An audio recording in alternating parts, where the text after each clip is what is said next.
दोस्तों नमस्कार। अक्सर मन में जिज्ञासा उठती है जब भी हम भारत की राज्य व्यवस्था का अध्ययन कर रहे होते हैं कि क्या भारत की राज्य व्यवस्था संघीय व्यवस्था है उन अर्थों में या उस अर्थ में जिसमें अमेरिका जैसी राज्य व्यवस्था एक संघीय व्यवस्था है। सरल शब्दों में कहें तो क्या हम कह सकते हैं कि भारत की जो संघात्मक व्यवस्था है वो अमेरिका जैसी है? बिल्कुल भी नहीं, बहुत बड़ा फ़र्क है अमेरिका और भारत की जो संघीय व्यवस्थाएं हैं, और इसीलिए हम ये जानते हैं कि भारत की जो संघात्मक शासन व्यवस्था है वो अमेरिका के स्थान पर कनाडा से अधिक मिलती जुलती है। हालांकि ऐसी संस्थाएं जो कि एक संघात्मक व्यवस्था में मौजूद होनी चाहिए, जैसा कि सर्वोच्च न्यायालय, लिखित संविधान, वो अमेरिका में है और वो भारत में भी है। तो हम कई बार भ्रमित हो जाते हैं कि बहुत सारे ऐसे लक्षण जो कि एक संघात्मक शासन व्यवस्था में पाए जाते हैं जो अमेरिका में मौजूद हैं, भारत में भी मौजूद हैं। इसके बावजूद भी जो भारत की राज्य व्यवस्था है वो अमेरिका जैसी व्यवस्था नहीं है जहाँ तक संघात्मक शासन व्यवस्था का ताल्लुक़ है या संबंध है। तो हमें ये समझ लेना चाहिए। बहुत से विद्वान हैं जिन्होंने भारतीय संघात्मक शासन व्यवस्था का अध्ययन किया है, जैसे कि आइवर जेनिंग्स की बात करें तो आइवर जेनिंग्स का कहना है कि जो आइवर जेनिंग्स हैं वो मानते हैं कि भारत की जो व्यवस्था है वो केंद्रीकृत व्यवस्था है।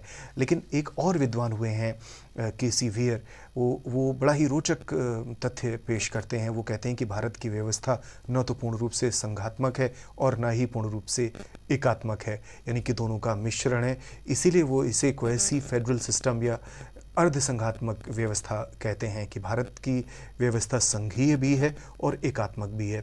काफ़ी हद तक के.सी. वियर जो हैं वो ठीक जान पड़ते हैं और इसमें कोई दो राय नहीं हो सकती, क्योंकि हमारी जो राज्य व्यवस्था है उसमें दोनों के लक्षण मौजूद हैं। पहली बात ये, लिखित संविधान जो संघीय व्यवस्था के जो लक्षण होते हैं उसमें लिखित संविधान प्रमुख है, हमारे यहाँ है। संघीय व्यवस्था में जो शक्तियों का विभाजन है केंद्र और उसकी इकाइयों में या राज्य सरकारों में, निश्चित तौर पर हम पाते हैं कि भारत का जो संविधान है उसकी जो 7वीं अनुसूची है उसमें 3 शेड्यूल दी गई हैं: संघ सूची, राज्य सूची और संवर्ती सूची। और इन 3 सूचियों के माध्यम से विषयों का विभाजन किया गया है। ऐसे विषय हैं जो केंद्र सरकार जिस पर कानून बनाती है, कुछ विषय ऐसे हैं जिन पर राज्य सरकार काम करती है और कुछ ऐसे हैं जो दोनों के लिए महत्वपूर्ण है। और इसके तो ये जो लक्षण है वो ऐसा प्रतीत होता है जैसा कि हम एक संघीय व्यवस्था में हैं और ये अमेरिका के करीब हमें ले जाता है। लेकिन कुछ अलग बातें हैं जो हमें संघ से दूर ले जाकर एकात्मक राज्य व्यवस्था से जोड़ देती हैं। जैसे कि नागरिकता की बात करें, संघीय व्यवस्था, एक आदर्श संघीय व्यवस्था में ये मान के चला जाता है कि जो नागरिकता है वो दोहरी होनी चाहिए। एक नागरिकता पूरे देश की होनी चाहिए और एक उस राज्य की होनी चाहिए जहाँ की वो जो व्यक्ति रह रहा है। जैसे कि अमेरिका में फ्लोरिडा एक राज्य है, तो मान लीजिए कोई अमेरिकन है तो उसको अमेरिका की नागरिकता प्राप्त है, तो वो अमेरिकन भी हो गया और साथ ही साथ वो फ्लोरिडन भी हुआ क्योंकि फ्लोरिडा राज्य में है। आप अगर भारत में देखते हैं तो भारत में ऐसा कदापि नहीं है। व्यक्ति चाहे बंगाल में रह रहा हो, तमिलनाडु में रह रहा हो, पौंडीचेरी में रह रहा हो, मध्य प्रदेश में रह रहा हो, कहीं भी रह रहा हो भारत में, वो सिर्फ भारतीय है, उसको इकहरी नागरिकता प्राप्त है और वह है भारत की नागरिकता। तो यहाँ से हम संघात्मक जो व्यवस्था है वहाँ से हमारा विचलन हो जाता है। साथ ही साथ अगर आप भारत की राज्य व्यवस्था का अध्ययन करें तो जैसे अमेरिका में एक तरह दोहरे संविधान है। एक वो संविधान है जो पूरे देश के लिए है, पूरे अमेरिका के लिए है, और एक वो संविधान है जो एक राज्य विशेष के लिए है, यानी कि राज्यों के अपने अपने संविधान हैं। भारत में ऐसा बिल्कुल नहीं है। भारत में एक संविधान है और एक संविधान में ही राज्यों और केंद्र दोनों की शक्तियों का उन विषयों का उल्लेख कर दिया गया है जिनके तहत दोनों को काम करना है अलग अलग क्षेत्रों में। तो यहाँ से भी हमारा विचलन होता है एक संघीय व्यवस्था की अगर हम बात करें। इसके अलावा अगर आप भारतीय राज्य व्यवस्था का अध्ययन करते हैं, गंभीरता से संविधान का अध्ययन करते हैं, तो पाते हैं कि जो संघीय व्यवस्था है भारत की, उसका जो झुकाव है वो केंद्र की तरफ अधिक है। केंद्र अधिक शक्तिशाली है, केंद्र को अधिक शक्तियाँ दी गई हैं राज्यों की तुलना में। उदाहरण के लिए अनुच्छेद 3 की बात करते हैं तो अनुच्छेद 3 जो है वो इतना महत्वपूर्ण है कि वो संसद को अधिकार देता है कि वो नए राज्यों का सृजन कर सकती है जब चाहे, जैसे चाहे। और इस अधिकार के तहत आप देखते हैं कि आज़ादी के बाद से ही हमारे यहाँ 4 श्रेणी के राज्य थे, आ, बा, सा, दा, ABCD। और जब संसद ने 7वां संवैधानिक संशोधन 1956 में किया तो इन चारों कैटेगरीज को डिसमेंटल कर दिया, इनको समाप्त कर दिया और 2 श्रेणियों में व्यवस्था, राज्य व्यवस्था को निर्धारित किया, एक राज्य और दूसरा केंद्र शासित प्रदेश। तो आप देखते हैं कि तब 14 राज्य हुआ करते थे और आज बढ़ते बढ़ते उनकी संख्या लगभग इससे ठीक तौर पर आप देख सकते हैं कि दोगुनी हो गई है। तो आप देख सकते हैं कि ये संसद को अधिकार दिया गया। इसके अलावा और भी बहुत सारे निर्वाचन संबंधी अधिकार हैं, वो संसद राज्य को नहीं बल्कि केंद्र को दिए गए हैं। अवशिष्ट शक्तियाँ राज्यों को प्राप्त नहीं हैं बल्कि वो केंद्र को प्राप्त हैं। तो जो KC वीयर की बात है वो हमें ज़्यादा अच्छी लगती है कि भारत एक संघीय व्यवस्था तो है लेकिन एकात्मकता के जो लक्षण हैं उनको भी आत्मसात किए हुए है। तो इसीलिए उन्होंने जो एक शब्द दिया है, टर्म दिया है, अर्धसंघ या कोई ऐसी फेडरल, वो बिल्कुल सही है। एक ऐसी राज्य व्यवस्था जिसमें संघीय और एकात्मक राज्य व्यवस्था दोनों के लक्षण मौजूद हैं।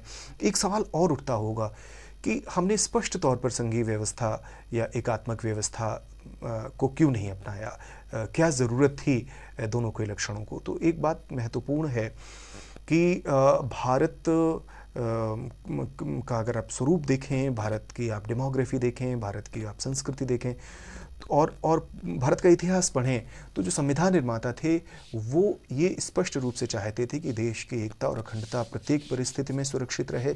देश जो है तब ज़रूर कठिन समय में आया जब जो इसकी इकाइयाँ हैं, जो क्षेत्रीयताएँ हैं वो मजबूत हुई और केंद्रीयता कमज़ोर हुई। तो ये इस बात से वो भलीभांत अवगत थे।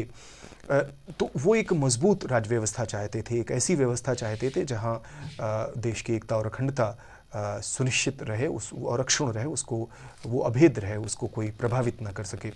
लेकिन साथ ही साथ वो ये भी चाहते थे कि भारत एक तरह से आप देखें तो भारत में विविधता मौजूद है, भारत में बहुत सारी भाषाएं हैं, बहुत से ऐसे तत्व हैं जो विविध स्वरूप प्रदान करते हैं भारत को।